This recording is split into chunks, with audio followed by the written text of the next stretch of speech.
Hi అండి, అందరికీ chicken fry ఎలా చేసుకోవాలో చూపిస్తాను. అది నాటుకోడి ఫ్రై అండి. చూసారా ఎలా స్పైసీగా ఉందో.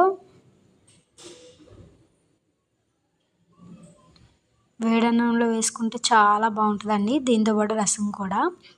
ముందుగా చికెన్ని నీట్గా కడుక్కొని వాష్ చేసుకున్నాను. నేను వాష్ చేసుకుని నీళ్ళని ఇంకిపోయేలాగా పెట్టుకున్నాను. తర్వాత బాణీ పెట్టి దానిలో ఆయిల్ వేసి తర్వాత చికెన్ పీసెస్ వేసాను. ఇది ఐరన్ కడాయి అండి. నాటుకోడి అయితే బాగా మగ్గిద్దని చెప్పి దీనిలోనే వేసాను. కావాలనుకుంటే కుక్కర్లో కూడా వేసుకొని కొద్దిగా ఉప్పు పసుపు వేసుకొని ఒక 3-4 విజిల్స్ వచ్చే వరకు పెట్టుకోవచ్చు. ఉడకదు అనుకుంటే, లేకపోతే ఇలా వేసేసుకోవచ్చు.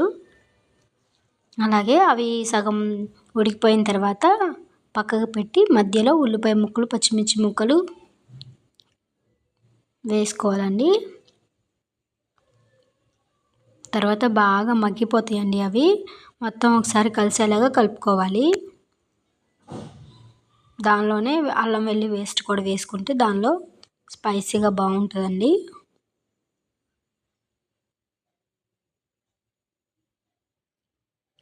మొత్తం కలిసేలాగా ఒకసారి కలుపుకోండి.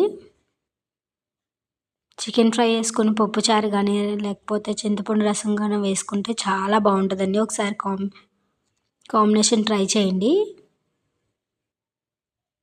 ఇది తెలియని వాళ్ళు అంటే ఎవరు ఉండరండి. ఆల్మోస్ట్ అందరికి తెలుసు, బట్ మేము చేసే చూపిస్తున్నాను అంతే. అడుగు అంటిపోయిద్దండి, కింద కలుపుకుంటూ ఉండాలి.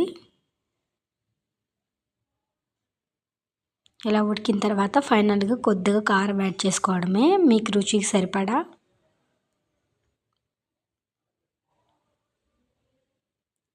అది కూడా ఒకసారి మొత్తం కలిసిపోయేలాగా కలుపుకోవాలి. కొద్దిగా గరం మసాలా యాడ్ చేసుకోవాలి. అలాగే ధనియాల పౌడర్ కూడా యాడ్ చేసుకోవాలండి.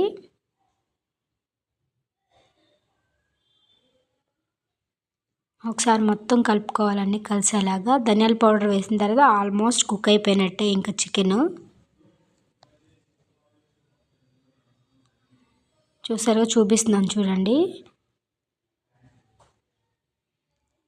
ఒకసారి మొత్తం కలిసేలా కలుపుకొని అడుగంటుకుంటుందండి, చూసుకొని కలుపుకోవాలి. ఫైనల్గా అయితే కరివేపాకు అండ్ కొత్తిమీర కూడా యాడ్ చేశాను. మొత్తం ఒకసారి కలుపుకోవాలండి కలిసేలాగా.